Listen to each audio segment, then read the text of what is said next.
Understanding bullying in schools and what to do about it. Bullying is unwanted, aggressive behavior among school-aged children that involves real or perceived power of imbalance. The behavior is repeated or has the potential to be repeated over time. Both kids who are bullied and who bully others may have serious lasting problems. Bullying constitutes a public health problem. Approximately 32% of school children across 38 countries report experiences of peer victimization and subsequent emotional distress, whilst 10% of them may develop self-harming behavior. Different types of bullying victimization have been identified, such as verbal, relational, physical, or cyber, while the most common environment in which it takes place is school. The personality traits of bullies include being aggressive and impulsive, having a positive attitude towards violence, a need to dominate, and little empathy with their victims. The personality traits of victims include being passive, submissive, anxious, insecure, and weak.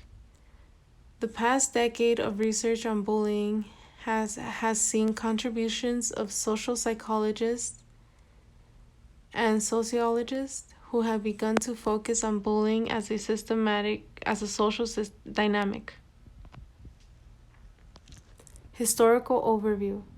Prior to the 1970s, American society did not consider bullying to be a significant problem. Many people thought that students should toughen up or would say that bullying was an inevitable part of life. Effects of bullying. Students who experience bullying are at increased risk of depression, anxiety, sleep difficulties, lower academic achievement, and dropping out of school. Students who are both targets of bullying and engage in bullying behavior are at greater risk for both mental health and behavior problems than students who only bully or are only bullied. Students who are targets of bullying may feel enormous interruptions in their academic achievement. Bullied students indicate that bullying has negative effect on how they feel about themselves, their relationships with their family, with their friends and family, their work, their schoolwork, and physical health.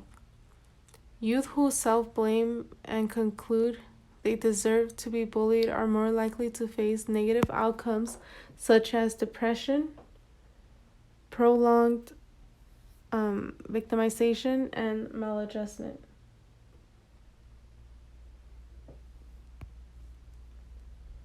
At the current high school district, there are policies for bullying.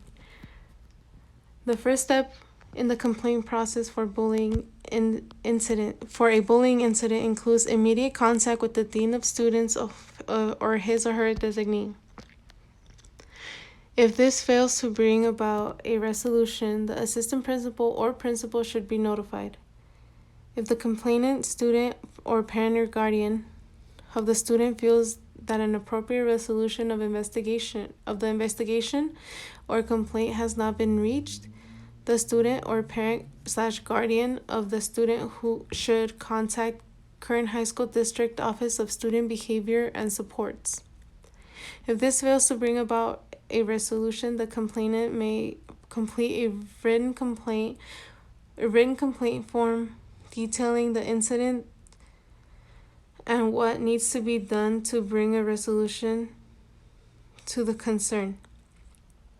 This will be submitted to the school community liaison officer, who will direct an appropriate uniform complaint for follow-up investigation under the Uniform Complaint Procedures.